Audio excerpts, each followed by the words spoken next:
everything's public. All the policies and all those risk controls you talk about are public. Anyone can see them. And that, it can cause problems because it can make you sort of feel like, someone's actually looking in my bank account here. We just live in a multi-chain world now. There's so many different chains that are being used for all sorts of different purposes by all sorts of different use cases. It can certainly make working in that environment difficult as well. Then MPC came along. It solved a lot of those problems. It did a great job. As anything in the market and in the ecosystem, it has its drawback. It's complex. MPC being a heavy cryptography application on its own does not follow necessarily traditional or standard applied cryptography rules. The second thing is most MPC solutions are closed. And unfortunately, that reduces the trustless part that we were actually getting. There is no centralized coordination point of trust in decentralized MPC. So before you propose a transaction, you just let Salt do a risk control on it. You can also query Salt and say, hey, should I do this transaction? We very recently learned about the Bybit hack, 1.5 billion. The smart contract logic was perfect. The problem was the operational security around it. What is a Robo-Signer? It's essentially an automated wallet that people might like to think of as a 24/7 CFO. Transactions fail unless the Robo-Signer approves. So a lot of people say, if the Robo-Signer's hacked, it's game over. And I was just wondering if you could sort of explain the thresholds in MPC, and if you actually only have a certain piece of threshold information, it doesn't matter if someone hacks your device. You actually can't form that transaction.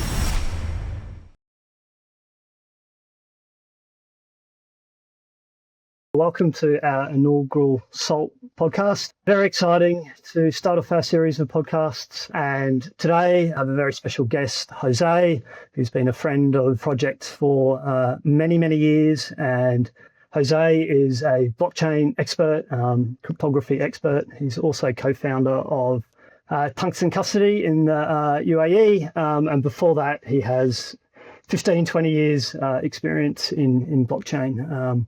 I'd like to welcome you and thank you for coming to the podcast today, Jose. Thank you, Jason. You're very kind and appreciate the very generous introduction. So as you mentioned, been in the industry for a while, have a 20 years experience plus in tech, and I entered the blockchain industry, I think 2017, really quickly into the institutional side of crypto. I'm very happy to be here to share some insights and discuss, what the whole digital custody is about. Fantastic. First of all, I just wanted to get talking about what was the promise of Bitcoin? What was the promise of digital assets? Talking about censorship resistance, what is self-sovereignty? Yes, so I think that at the very beginning, when everybody was started into the whole blockchain industry, I'm talking about very early times, 2013, 2012, a lot of people were caught up into the whole post-financial crisis of the 2008, and they were looking for alternatives to financial instruments that were not only centralized, but that were different from what has been offered in the past, right? So there was definitely a financial incentive for the movement to pick up and to not rely on a third party's judgment or how healthy an asset it is, right? So we know what happened in 2008. A lot of people lost a huge amount of money, right? And when the Bitcoin white paper came out and people started to, slowly but surely get involved in the ecosystem, they realized one of the most appealing parts of the blockchain, in this particular, the Bitcoin asset, was that it was permissionless, right? Anybody could actually participate in the ecosystem. If you were very early on, you could actually mine Bitcoins yourself. Nowadays, it takes a huge amount of hash power to even be considered or participate in the actual mining of Bitcoin. But back in the day, you could just, open your computer, run the node yourself, be part of this decentralized network of individuals, and voila, you were suddenly owning some digital cash, right? And to hold that cash, you needed a place to do that, and that's when the very first time we had our own self-managed wallets, right? Using the magical power of cryptography, we were able to derive wallets and private keys that only ourselves were able to control. That's where the name private key comes from. had a strong mathematics background, and it's based on public key infrastructure, or PKI. And as a result, that was the basis of Bitcoin and the whole blockchain movement that we know as a whole. Nowadays, we have, I don't know, hundreds, thousands of, probably thousands of wallets in all ways or form. They have all different sort of custodianships, which we can talk about that later. But at the end of the day, it came from that, from owning your wallet, owning your money, owning your future.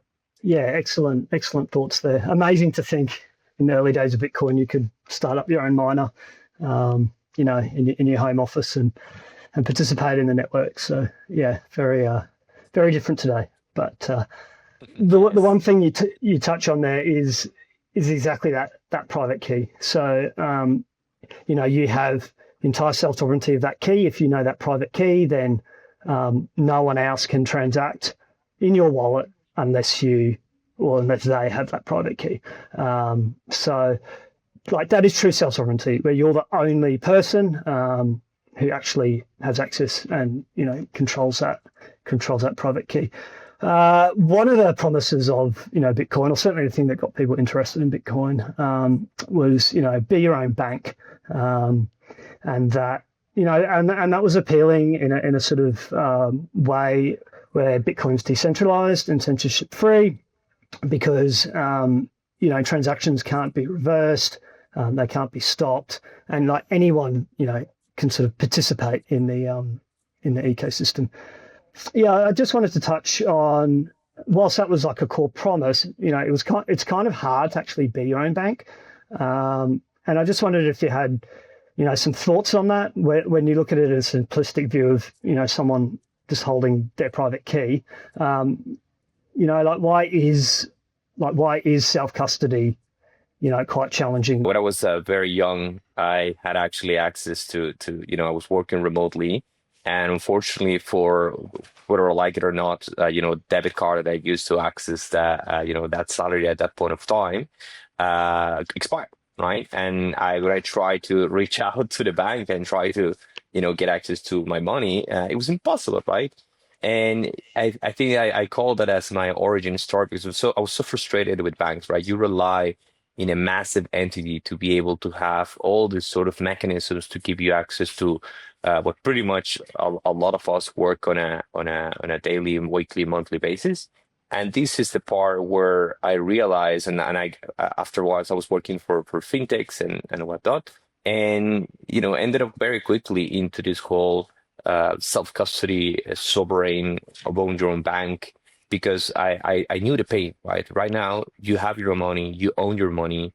However, you need and rely, most of us, if not all of us, into a third party to actually do what we told our money to do, right? If you think about your mobile banking application, when you go to a bank teller, you have to tell them, hey, please move my money from A to B, right?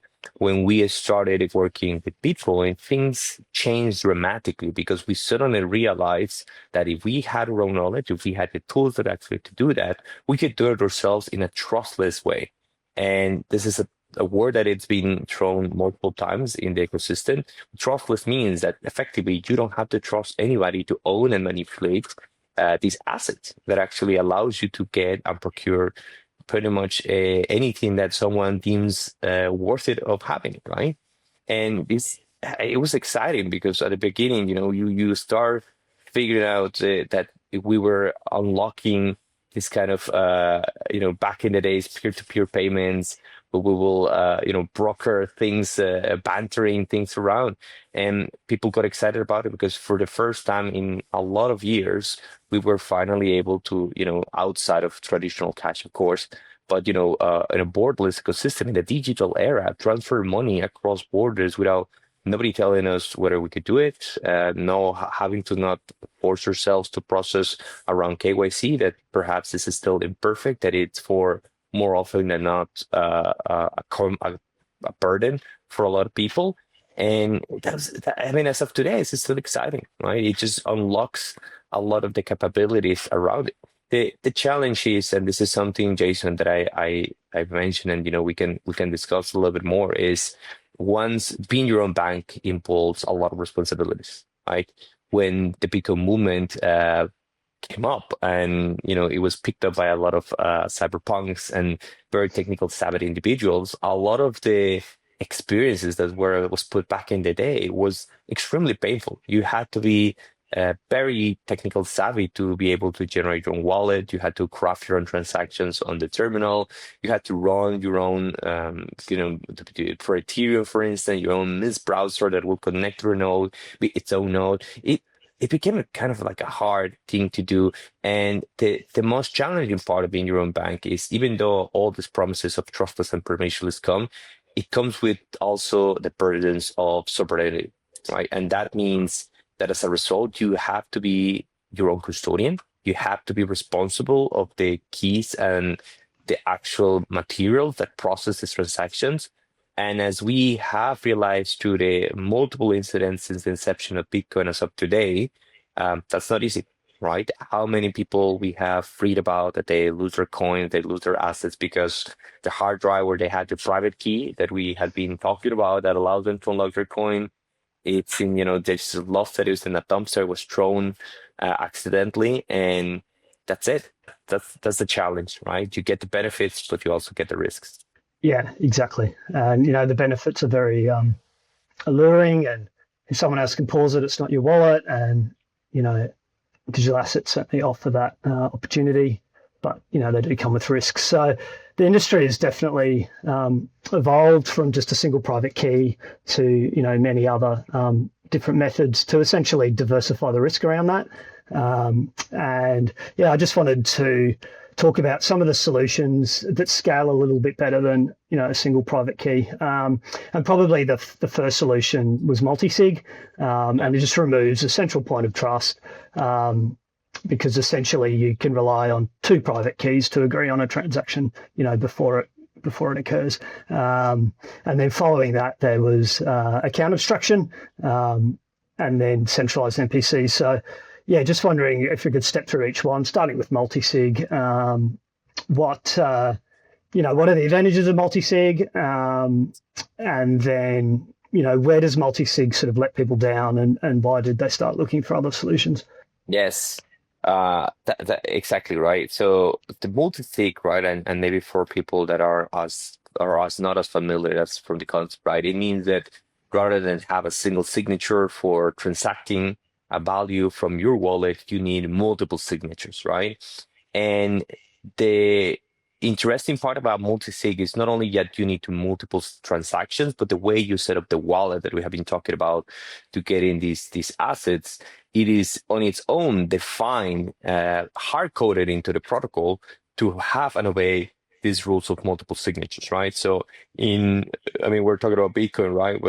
But in many other protocols where the multi-sig wallet is natively supported, it pretty much is defined that the protocol does not allow you to host or hold the wallet without the approval of a quorum of all the people that are being defined in this multi-sig wallet, right? Most common setups that most people do when they do multi-sig is 2 out of 3 or perhaps 3 out of 5. And that means that if you want to move assets, you need at least 2 people agreeing in a setup where there's at least 3 people. And that allows you multiple governance systems, right? People from the very beginning, they understood that, if you want to move large amounts of money, perhaps it's not a good idea to have a single point of failure where a person is able to be the only responsible of that amount. And furthermore, if something happened to the wallet that you were controlling, you could always set up a backup, right? So a lot of people, for instance, they have also a 1 out of 2, where they actually have one wallet that they can operate on a daily basis, and then they have a backup somewhere else in case that wallet, something happens to that, which, by the way, I think it's a good setup for kind of like a daily basis operations. Now, where multi-sig let people down is, I would say, 3 things, right? So the first one is it's certainly people realize that when we're talking about all these transactions being on-chain. What we mean by that is that they're public, right? Anybody can see who is transacting what. Everybody can see your balance. Everybody can see the governance. Everybody can see when you are transacting. And this is one of the challenges that multi-sig was, that it provided this governance to the public. And for a lot of people, that's a feature and not a bug. The fact that you can see that assets are being controlled by 5 people, 7 people, but it also showcased it opened up to some sort of reverse engineering from third party and malicious actors that were trying to identify behaviors and, of course, taking care of taking your assets, right? As we mentioned before, meaning to be your own bank means that you have to be also responsible for the security of your own bank, right? And if we talk about transactions being irreversible, that means if somebody gets access to your key or the keys behind a multi-sig, that's it, it's game over, right? So that's the first thing, security being kind of like a public option. The second one is that it became very cumbersome. Like, I think for a lot of people, you had to, if you think about how multi-sigs natively work in, for instance, ecosystems like Ethereum, where they do not have a native ecosystem, you actually need to deploy a smart contract. The most common one as of today, it's called Safe. That smart contract requires some rules to be defined. It suddenly became kind of a burden to also, once again, for people to set up all these rules. From a programmatic perspective, you had to then suddenly spend money to actually deploy multi-sig. So you suddenly had to, again, do a process, and it all comes down to the governance, of course. But a lot of people, one of the reasons why, as I mentioned, most people try to go for a single wallet over perhaps more secure one out of two wallets, is because the burden of trying to publish these transactions, crafting this tooling, it had become a little bit better. But in the past, you had to actually sign the PVTs, the hashes, the UTXOs, and a lot of people got frustrated by the UX experience that comes from the multi-sig. And last but not least, at the end of the day, the final issue with multi-sig is it does not really solve the fact that you have to still require some sort of operational security around the wallets that you protect. Very quickly, as I mentioned, when we got put on top of us the burden to be our own bank, as I mentioned, we suddenly have to take care about the security, right? And multi-sig does not solve some of the most innocent problems of banking, right? I'm going to give you an example. It's not only about allowing to process a transaction, but perhaps you want to ensure that you don't get more than $1,000 on a daily basis on this particular wallet. You want to provide some controls around how fast, right, or how slow transactions go. You want to make sure that you're not only able to transact more than 1 hour, within more than $5,000 per hour, and all these controls that people realized that they needed on top of money, because again, when we're talking about signature, we're talking about cryptography. When we're talking about Bitcoin, we're talking about money.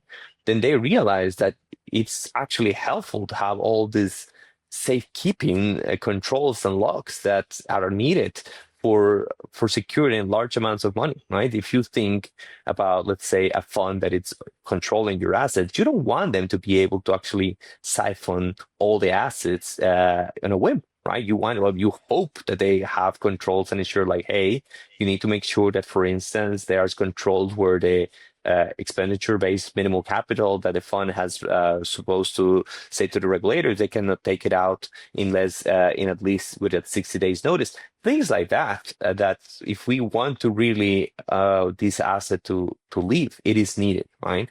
So I will say those are the three things that, for instance, multi-sig let people down. It became a little bit of a burden to control. It exposed the security of the underlying governance. And last but not least, it didn't really solve some of the more required issues that are needed for money to be transferred, particularly at larger scale. Thanks, Jose. And yeah, you certainly bring up some great points about multi-sig there. And as you look at something like Gnosis Safe, and that led to account obstruction, you still have the problem you talked about earlier as well, and that is, everything's public. So all the policies and all those risk controls you talk about are public. Anyone can see them, and that it can cause problems because it can make you sort of feel like, oh, someone's actually looking in my bank account here. all my risk controls, everything like here is completely public. And the other problem with multi-sig is it tends to be chain constrained as well. So it's difficult if you're using a Gnosis safe on Ethereum to move assets on Polygon or something like that. You need to switch to an account on Polygon and then bridge assets. You may need to duplicate policies that you have in your Ethereum account, etc., to actually work in a multi chain environment. And we just live in a multi-chain world now. There's so many different chains that are being used for all sorts of different purposes by all sorts of different use cases, and it can certainly make working in that environment difficult as well. Be your own bank, but what happens if you want to send funds from one bank to another bank on the other side of the world? Well, that's actually quite easy in the banking system. It's slow and inefficient, but from an end user, it's quite easy to actually just go in there and send money to someone in another country. But in crypto, if you think of chains as different banks, then suddenly it gets very difficult to move assets around. And then MPC came along and it solved a lot of those problems. And it did a great job. And so I was just wondering, if you could sort of talk about some of the advantages of MPC, like what problems does it solve, would be fantastic. And then also, how does this sort of point of trust work in MPC? That side of things would be fantastic to talk about. So MPC stands for multi-party computation. The technology has been around for 40 years plus, and I think it landed in cryptography, the crypto ecosystem to be more accurate, kind of in the mainstream blockchain after we identified that we couldn't just solve what it's called the single point of failure. Right. So again, if we go back to the issue about the issues with multi-sig, even if you secure a wallet, the underlying security of those wallets require in some way or form to make sure the operational security around that wallet were very, airtight. Now, MPC came and solved two out of the problems that we had discussed. So the first one is by using what it's called within the MPC world, a distributed key generation algorithm, you are effectively distributing cryptographic primitives that can be used to assemble a single private key not assemble a private key. The private key does not exist in a single place, but assemble a transaction that it's able to derive the required data for moving assets, right? So the way MPC works in most traditional implementations is you're able to derive through multiple algorithms, cryptographic primitives that on their own can generate small signatures that can follow a threshold. That's where TSS stands for, the threshold signature schema. Rather than using one single signature that it's able to process a transaction that needs to be broadcasted onto the network, we generate threshold signature transactions, threshold signature schema, threshold signatures that are able to then aggregate on their own and generate the actual transaction. This is extremely powerful because we solve two problems of the multi-sig. So the first one is no longer this information is private, it's public. No longer you're able to look at the multi-sig and say, okay, I need to compromise 2 out of the 3 keys, right? You are only seeing the blockchain one single wallet and you have no idea as an attacker what is the underlying governance of that wallet, right? So we solve the private part. The second part is we solve the single point of failure issue, right? We no longer have to worry about whether one key being compromised actually affects the whole system. You can refresh the keys that are underneath an MPC wallet without having to affect or change the underlying wallet that you are manipulating. This is an extremely powerful feature that comes not always baked in all MPC wallets, and I'm ignoring a couple nuances here and there. But you, rather than having to do, when you need to rotate and you do changes on the governance, as we mentioned, the multi-sig setup is very slow. And by the way, you brought a really good point. Not every protocol support multi-sig, which is very unfortunate. That's the reality. The reality is that by having an MPC wallet, you solve most of the problems with the multi-sig, right? But MPC, as you know, we don't get a free lunch. As anything's in the market and in the ecosystem, it has its drawbacks. There is three drawbacks with MPC. So the first one is it's complex. MPC being a heavy cryptography application on its own does not follow necessarily traditional or standard applied cryptography rules. In its application, it's a complex implementation of multiple cryptographic signature schemas. I will even say of a system that allows MPC wallets to work. So MPC wallets are more complex than your traditional multi-sig wallet, and most people have a strong dependency on the underlying technology that operates MPC because it's not natively on chain. That means it does not follow the rules of the protocol. It follows rules of the implementation of the MPC wallet. You need to rely very heavily on the implementation that you are running this MPC wallet for, right? So that's the first thing. The second thing is most MPC solutions are closed, right? There has been some efforts to open source signature schemas that are nowadays implemented in the market. However, as I mentioned, even though the algorithm and the technology is open source, a lot of the institutional size solutions there are closed source. You're not able to actually see what it's underneath the implementation, if those cryptographic primitives are changed, rotated, obscure, how the channels are distributed.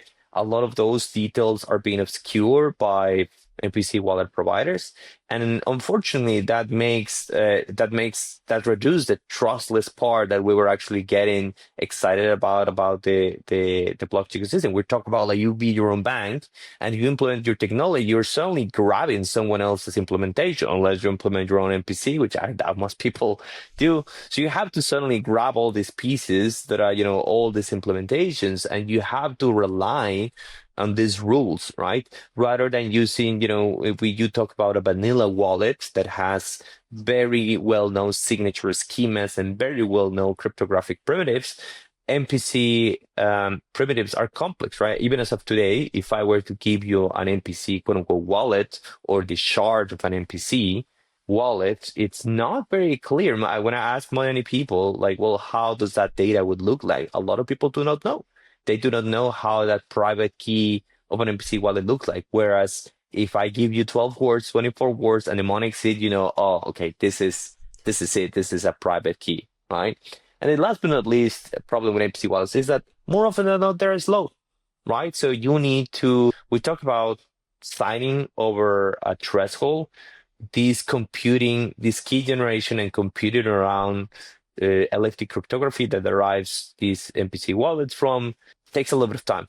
Nowadays, there's been a lot of work to improve how the rounds of distribution and signing is better. But because you need to coordinate more often than not off-chain these protocols, then you need to set up, like, once again, the centralized server that is able to pipe those things around. So it's centralized, it's closed source. A lot of people, particularly that come from the cypherpunk movement, they see all this as extreme downsides. They see these as rules that they are not willing to compromise, because you're passing, again, a control of infrastructure to a third party you have no access to. You're using a solution that you don't know whether that's been vetted or not, and that is not open source into the market. And more often than not, it's not that much faster than a multi-sig on its own. It is getting better. That the third problem is getting better, and I shall say it really doesn't solve the third problem that we mentioned with multi-sigs. Again, it's one problem around the signature and movement of transactions. But once again, if you want to make sure that assets are not moved for an X amount, or they don't go through particular X-call and thresholds, you need to rely on some solution and some technology on top of your wallet, and we're back to square one. Yeah, some excellent points there on MPC, and it certainly did solve the problem of being able to have sophisticated policies and hiding that underlying authorization scheme. So on the blockchain, you only observe a single wallet address, and you have no idea in terms of the underlying control of that. But Yeah, it did. It does move things a little bit further away from the promise of Bitcoin in a lot of ways. So fairly recently, technology has come out called Decentralized MPC, and Salt is built on top of Decentralized MPC. And just to explain a little bit how that works, there is no centralized coordination point of trust in decentralized MPC. So whether that be in centralized MPC, you have your MPC provider who becomes your point of trust. However, in a decentralized system related to MPC, you actually replace that essentially with a smart contract. And each underlying signer in a decentralized MPC paradigm has a key shard, essentially, where they can form or help form a transaction, and they all just collaborate together in a group. And there is no central authority in the MPC transaction process.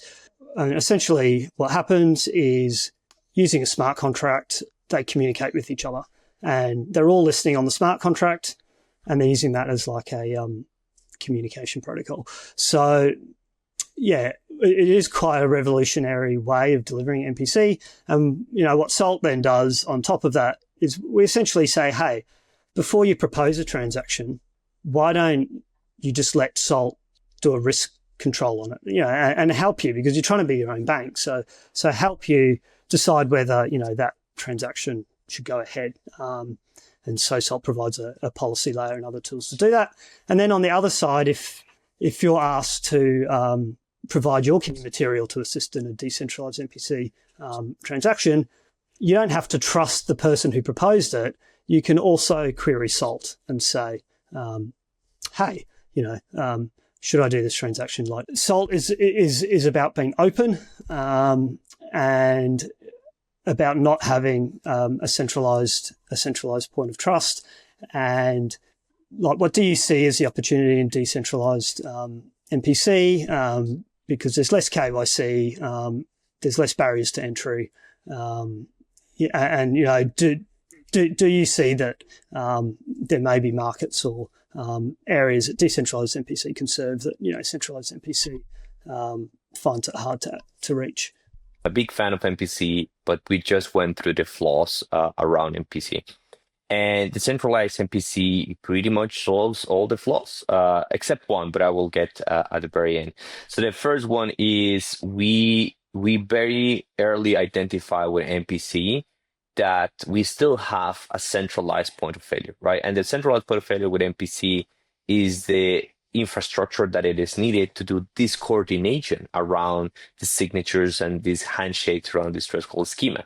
And that part, the problem when you come from the, again, permissionless, trustless world of being your own bank, suddenly you are realizing that you rely on a third party to do your transactions, because of course all the solutions that a lot of people are investing a lot of money and energy, they do not come for free, because MPC, traditional MPC, needs a way to coordinate these transactions, and it has been built off chain.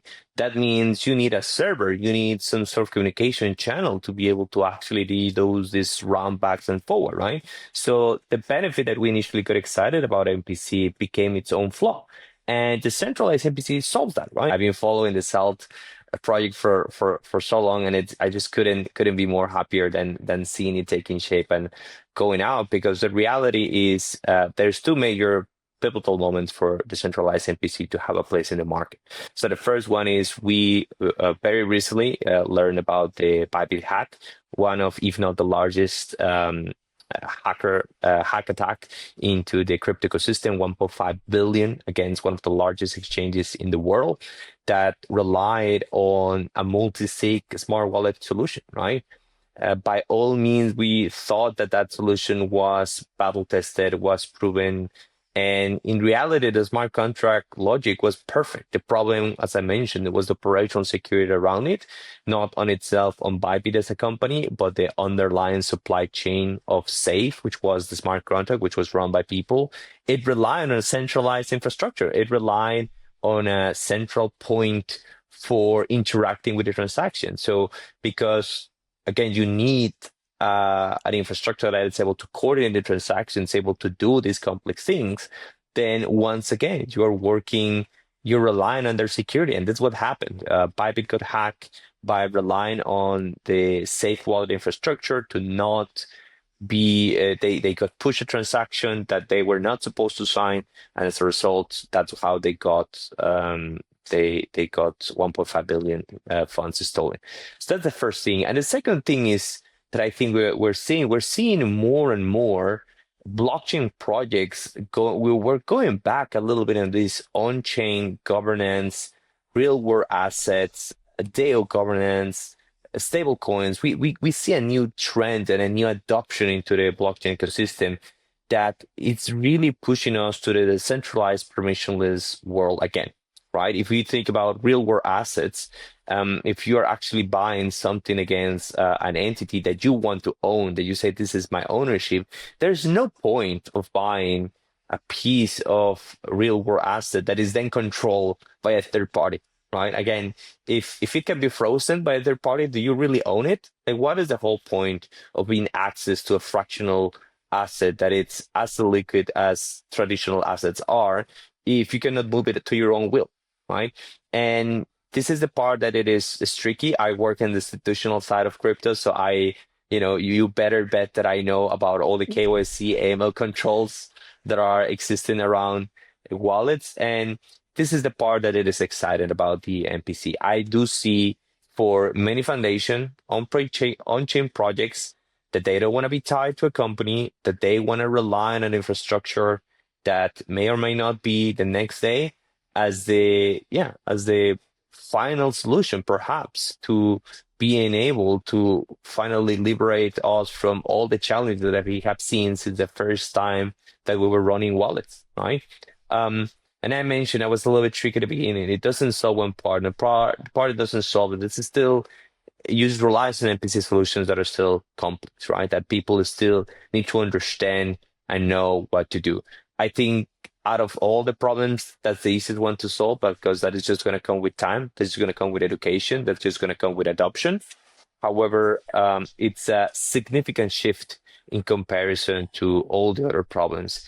One part is, and just as a final bit, it does seem that, the MPC might be able to solve the last one, which is if you are able to put controls. And Jason, maybe you want to expand more on that, on risk profiles. Like, it does seem that with the MPC, you're able to set up controls and rules against how those signatures are being generated. That means you finally have, once for all, that check against money, not against crypto signatures. Nobody cares about whatever signature does this or that. They care about whether my action moves my money or not. I think what is exciting about decentralized MPC is that ability to bring in organizations that natively on-chain and do not want a single central point of trust, that they can come and use a decentralized wallet in a really sort of efficient way that behaves very similarly to a centralized MPC wallet. However, it doesn't have that point of trust. In a sort of decentralized MPC paradigm, KYC isn't as important because the key material actually doesn't leave the owner or the organization. So you can't KYC yourself. And so KYC is not such a big issue. But I was going to ask, like, KYC in a centralized paradigm, like, why is it required? And what are your thoughts on, like, the future of KYC for centralized entities? This is where I'm divided, because I do see the added value of the KYC and AML policies implement in the crypto ecosystem at the global level. They are not meant to be solutions or stopgaps at the to combat actual financial terrorism and money laundering, but they are meant to be deterrents, right? They are meant to be bumpers around the challenges that that as of today still happen. And to clarify, it not only happens on the crypto ecosystem, and I will say probably crypto ecosystem is one of the most transparent ones that most people can trace things and can actually battle against good old traditional fraud and financial terrorism, which is why we implemented this KYC control. However, if we are talking about, again, once again, the cyberpunk moment of being your own bank and transacting and bantering and doing peer-to-peer transactions, KYC sort of goes against that. It goes against understanding and knowing and respecting other people's right to privacy to be able to transact money. Now, this is tough because for some people, most of the day-to-day operations, if you go to the store and you pay something with cash, nobody is going to ask you for an ID, right? And however, when you do transactions online, then yes, that happens. You cannot. So today, even if you want to do $10 out of a transaction through your online banking knows who you're sending money to and who you are when you send that money. So the challenges around KYC, particularly on the permissionless and trustless system, is it sort of goes against the ethos of what being your own bank and having your own money goes with. However, in a digital modernized world, we cannot turn a blind eye to the fact that it does help in some weird form to know and understand who you're facing. Now, with the good part, and this is the positive part where I will be more excited about it, is cryptography has actually a good amount of solutions against these problems that KYC does not actually always solve. And we have seen when you rely on math and when you rely on cryptography, you actually can build elegant solutions that are better than traditional centralized systems, right? So one of the solutions that I'm thinking about is zero knowledge proofs. So if you're able to isolate yourself from all the infrastructure that it is needed to operate your own bank and actually do that, then you can actually then inquire for other people to then provide the required and only the required information that it is needed for you to operate at value. More often than not, if you're talking about institutional side of crypto, you only want to make sure that you are facing the entity you're facing, and there are enough controls to do that. The best example for people to explain, understand zero knowledge, my favorite one is like if you go to the store and you want to buy alcohol, right? Let's say it's a good example in the Western world, and they want to make sure that you're not underage. However, the most common way that people do that is by handing over that ID, and suddenly that person that is not financially individual, is not usually is not a person that might have the training to conflicts of interest or unbiased against information. Suddenly they know your name, your age, your country, your address might be depending on the ID, and the only thing they needed to know was whether you're over 18 or not, right? And this is crazy when you think about it. That's where KYC and a lot of solutions are solving that by developing zero knowledge proofs. The way zero knowledge proofs, to simplify them, is that you generate a proof that a verifier can actually check, and the proof, it says, am I over 18 or not? And you're able to generate that proof, and the verifier, in this case, let's say the owner of the shop, can actually do that, and they not need to know anything else.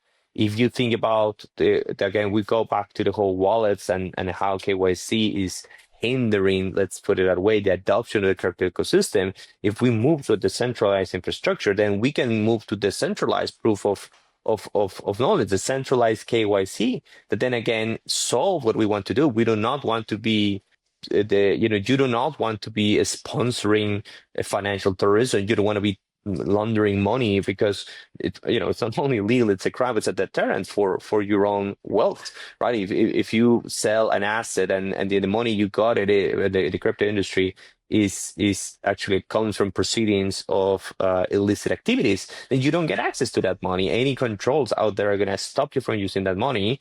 And if you do, that means that you are then complicit of layering, which is the last part of money laundering, which is, again, it's a crime, right? And that is the part where I see the value of KYC, but I see where in the open on-chain world sometimes doesn't fit. And when you move the infrastructure, when you move to the decentralized infrastructure and capacity, then you give a breathing air to actually these solutions that are not only fundamentally better than traditional KYC and just handing your ID, but they actually perhaps are more durable and provable than what we understand as of today.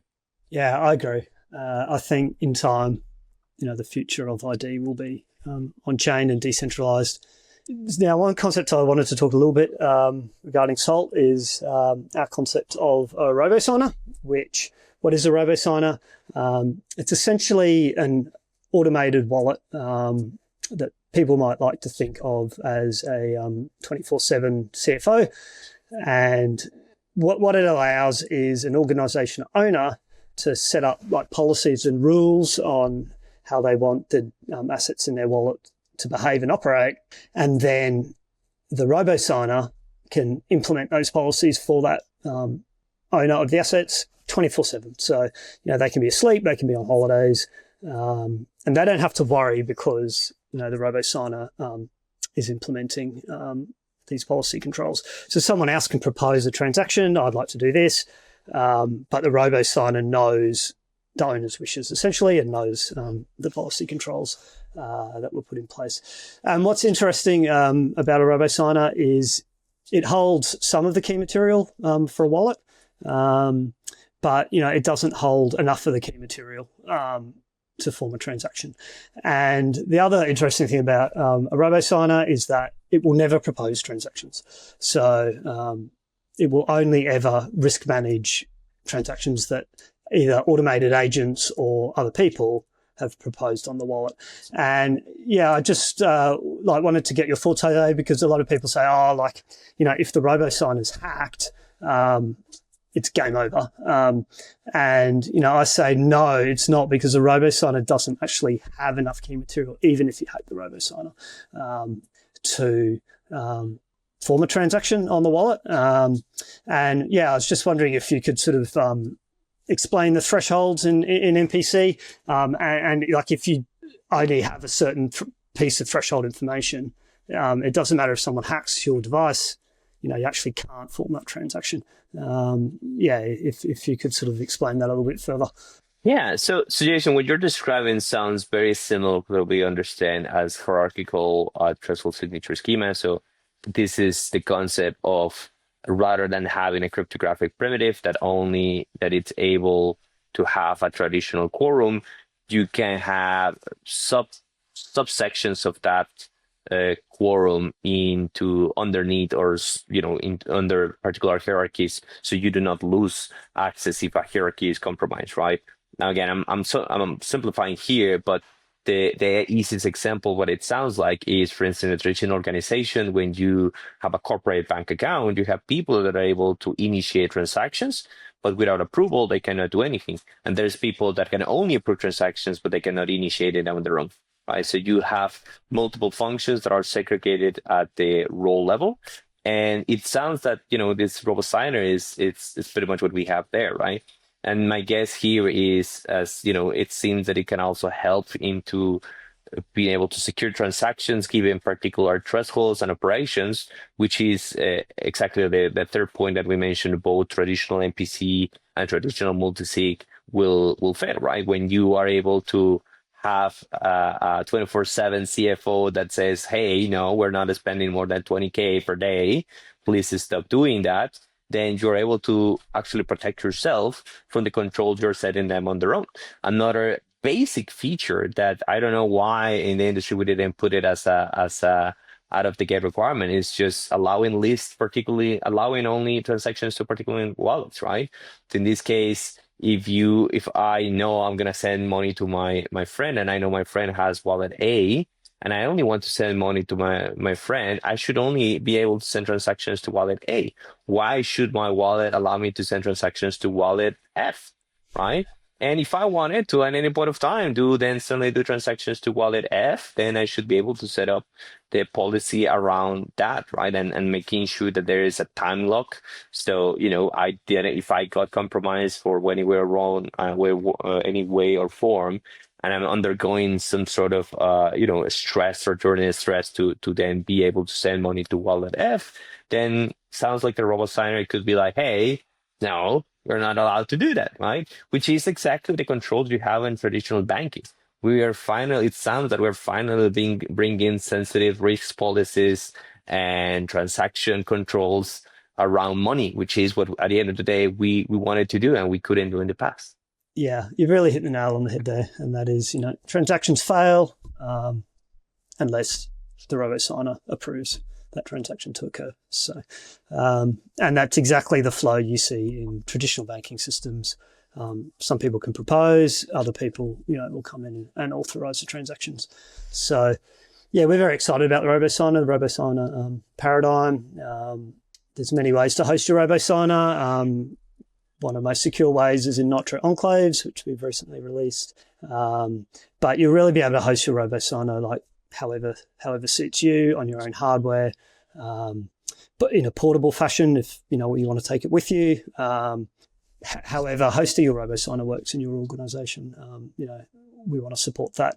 Raspberry Pis, are going to be very popular to host Robo-Signers. So, it's exciting paradigm of Salt. Your Robo-Signer, your 24/7 CFO, I like to think of it as. And another exciting, EIP that I'd like to talk about is EIP 7702. And where I find that really, really exciting, and I think it's exciting generally across the board for anyone who isn't using a smart account. And earlier we talked about the disadvantages of smart accounts, and EIP 7702 sort of bridges that gap a little bit, and it bridges the gap because it allows it could be an MPC wallet, or it could just be a standard EOA with a private key, but it allows that wallet to become superpowered, and it allows it to become superpowered because you can actually delegate more complex features or things you might want to get done to a smart contract. So one thing that you can do is, you can batch transactions. So you can authorize a whole group of transactions once, and then those transactions will just occur. And that is because the delegated smart contract can, in essence, in layman's terms, it's not exactly how it works, but it can act on behalf of the EOA itself. And so you can sort of like batch batch transactions, and you can do it in a truly decentralized way. So you can have a MetaMask pop up. That can actually be an authorization to go off and batch, 5 or 6 different transactions. So yeah, like a lot of people say like it superpowers EOAs, and I was just going to get your thoughts on what you're hearing in the industry about it. Are you excited about it? Are MPC wallet providers starting to use it and talk about it? Yes.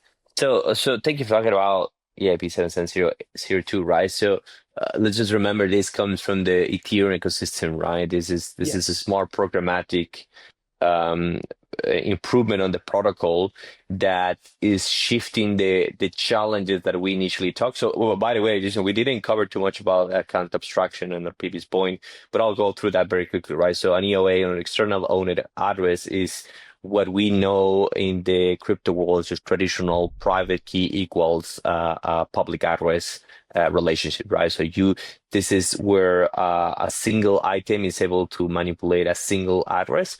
And more often than not, this is the simplest way to see a wallet within the crypto ecosystem. Now, what account abstraction does is, rather than having this EOA, you have a smart contract. So account abstraction is more often than not only used in the context of a programmatic blockchain like Ethereum, and you can put some sort of programmatic logic on top of the address, right? That has driven significant improvements on those particular ecosystems where, for instance, if you needed to fund an address before you could do a transaction, if you needed to pay with a stable coin, right, with a native gas, you have that smart contract that can follow all those logics and all those policies. Now, the problem with account abstraction, traditional account transaction, is that they relied on again, complex logic, smart contracts that more often than not relied on centralized infrastructure to actually sponsor or do things. Because it was not a native implementation, it relied on what it was called usually a bundling, bundling nodes or paymasters that then again you keep adding centralized infrastructure to what we were trying to do for the centralized part of things. And the most annoying thing that for most people is you then had to create a new wallet, right? So, let's agree that we come from a world that, most people, the crypto ecosystem has been around for more than 10 years now. People have grown attached to their wallets. They have built controls and policies and securities around particular addresses and locations. And as such, they don't want to see and deploy a new wallet. They need to then follow new controls, right? This is the part that EIP 7702 comes from, right? So they do two things. The first one is because it's a native improvement into the protocol. It's something that the nodes themselves can actually understand from a transaction and block resolution perspective. So that simplifies and reduces some of the centralized parties and challenges that we have. And the second part, it pretty much gives your existing wallet superpowers for being able to behave like a smart contract wallet without being a smart contract. So you retain the behavior of an external owned address where you have a private key that's able to, for a very brief period of time, become a super wallet and then go back to a EOA if you so wish. So this is extremely exciting. I think that's where a lot of people are looking at and saying, like, wait, if I can do that, do I need an MPC? If I can do that, do I need a multi-sig? I can do everything natively. I can do everything now following, better security models. And I do think this is an exciting improvement. Once again, the problem is that it's not only supported in, a lot of blockchain. It's an improvement that comes from on the EVM world, on the Ethereum-based machine world, where those things are programmatic, and you still, to give that wallet to superpowers, you need to rely on again a smart contract. And if that smart contract does not behave as you want it to behave, unfortunately not, you might be exposing your assets to bad actors. And what bad actors do? Bad things. You are exposing your wallet to risks involved in essentially smart contracts. We've seen many smart contract hacks. So it's exciting, but I like to think of it as exciting in little bite-sized pieces where you want to do something simple like an approve and a swap in one hit or a very well-known sort of path. So I think that's one point about it. And I think the other point about it is you can actually remove and control that delegation to the smart contract, which could be enforcing risk controls. You can actually control it with the private key of the original wallet. So if you have the private key all in one place in your control and you're not using any sort of MPC technology, then you go off and put on all this smart, clever risk control inside a delegated smart contract account, if an attacker gets your private key, they can just remove that delegation, get around your risk controls, and drain your funds. So I think it's really flexible how you can like delegate and redelegate and remove delegations. But I also think MPCs will play a big role in the future because MPC just splits the risk of having your private key in one spot. But yes, I do also see that, there will be many times where instead of rushing off to an MPC system, we could delegate something through a smart contract natively to get something simple done. And that's, a nice decentralized way of doing it. So, yeah, I'm fascinated. And another EIP that is very fresh is EIP 8004. And that's... it's essentially trying to build up a register of, and again, in layman's terms, trying to build up a register of accounts and then allowing some sort of reputation score to be placed against that account. So if you want to deal with an account, you can see its reputation. Is this a reputable actor or is this a non-reputable actor? Because accounts in a decentralized system are used for identification as well as like a bank account to sort of send and receive funds. So there's what I'm excited about is that this is like a very and it's only in the Ethereum ecosystem, but it's a very on-chain native way to start credit scores, and reputation scores and stuff like that. So I was just going to throw open the floor and ask you: do you think that this sort of EIP is a nod to AI agents, which SALT supports, AI agents and automated bots coming to essentially be joined to your wallet and help you manage your capital and earn more yield on your capital? But you're going to want to know what bots are reputable. You don't want to give an unreputable bot access to your account, right? Even if you have policy controls on that, which you would, so you can limit what the bot can do, you still want to know that you're dealing with a reputable bot to start with. So I was going to ask you, do you think, where do you see the future of capital management and AI? It's a question that has a whole bunch of different answers depending on who you talk to. There's probably no right and wrongs, but what do you think we'll see in the next few years? Yeah, so we're really going to the bleeding edge of development around and the Ethereum ecosystem, right? With AI being one of the it's I think it's on everyone's head at this point of time. These improvements around agent reputation, which is what you just pretty much described, it's pretty much, I think, our basis for what we will understand that where autonomous sort of money is going to look like, right?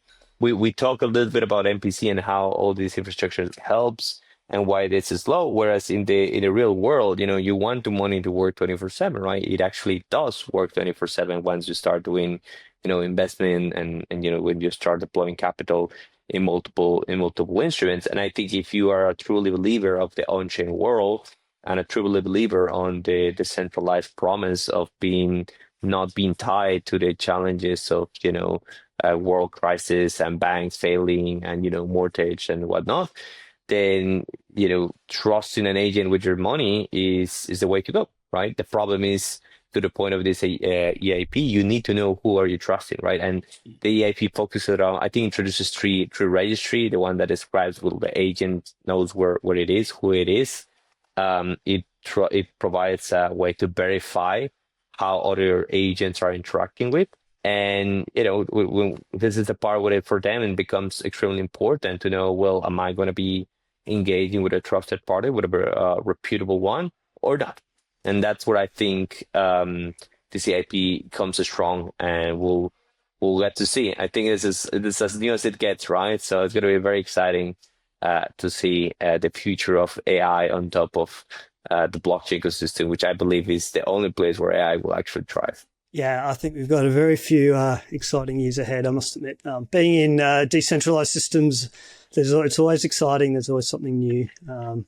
And I'm always trying to predict the future, and generally I get it wrong, but it's exciting to see. Anyway, I just wanted to thank you so much for coming on. Your insights are amazing. It's great to chat. I've really enjoyed this podcast. So yeah, thanks for your time. No worries, Jason. Thank you so much for inviting me. I'm very excited to see and learn more about SALT. Sure. So yeah, I just wanted to introduce SALT a little bit and sort of explain where SALT fits, because there's many different wallets in the decentralized world, I guess.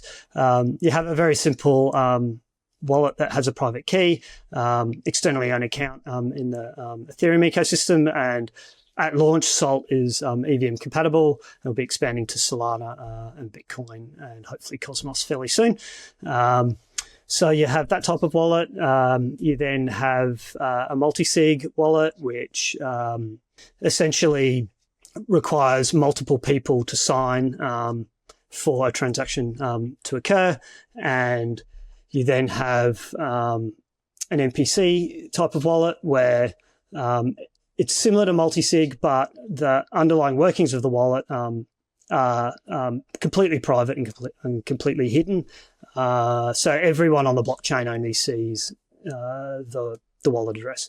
And that's really important from a privacy and security standpoint, because multi-sigs, which is probably the default standard of a lot of on-chain organizations, are open. And anyone can see any policies that those wallets are following. They can find the addresses and even dox the users of like who's controlling the digital assets. So MPC sort of abstracts all that away, and it hides it away, which is really important.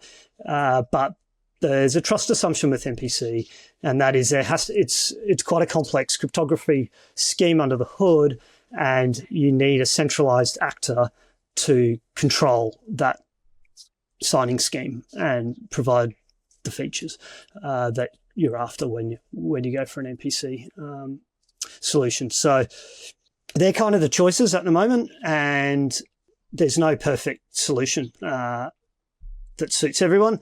And Salt brings in another type of account, which is decentralized MPC. So again, similar to centralized MPC, it appears as a single account on the blockchain, but under the hood, you have signers that have their own key material, and it's fully self-sovereign to them. So there's no centralized entity that's controlling the MPC. It's essentially controlled by the protocol itself, by the decentralized MPC protocol itself. And you use the native tools of the blockchain to coordinate signing rounds between the signers to actually form a threshold signature. So Sol offers a new paradigm where you get a lot of the advantages of MPC, but you don't have the central point of trust that you have with the current MPC solution. And what that allows is it allows it to be open. So it can open the doors, it can be worldwide, it can let anyone come in and use it. And it's really going to suit organizations that are currently on-chain, probably using either a multi-sig or some form of account abstraction, which you could kind of argue is an improved multi-sig. But they're using that, and it's not quite everything they need. It's not quite working for them. Or they're using ledgers under the pillow, or like they're doing various other things to try and control their risk around having a large digital asset values. And Salt allows them to do that in a really crypto native way that will appeal to how they already think and how they already want to relate with their digital assets. All right. So, Jason, thank you again for inviting me, for getting being able to discuss a little bit about digital custody, which I'm extremely passionate about. I do think sometimes the wallet ecosystem is not appreciated as much. And I'm really looking forward to see what Salt is getting us to, right? I think as we continue to evolve into the whole adoption of multiple financial instruments, we see stablecoins, real world assets, so on and so forth, going and getting into everyone's life. I do think there's going to be a growing demand for decentralizing the infrastructure as we are democratizing assets across the world. I believe more people are going to be appealing or hovering around not centralized infrastructure that will allow them to not be tied to a single point, right? And looking forward to get a chance, Salt not only getting into the wallet ecosystem and improving the experience of the day-to-day user, but also for sure making a splash in the institutional market, coming from working in the custodian world, coming from securing operations at the enterprise level. I can tell you that there is definitely a demand for smart solutions that are not tied up to a central party, that it's able to provide the security controls and guarantees that one needs to secure large amounts of money. So hopefully we'll get to see Salt, making a big splash into the whole digital ecosystem, bringing awareness to the importance of wallets, the importance of security, educating people to understand what do they do when they buy a hardware wallet, how that helps, how it's good, how it's bad, making sure they understand the limitations of MPC, the challenge around multi-sig, and hopefully the new wave of the MPC coming and helping everyone.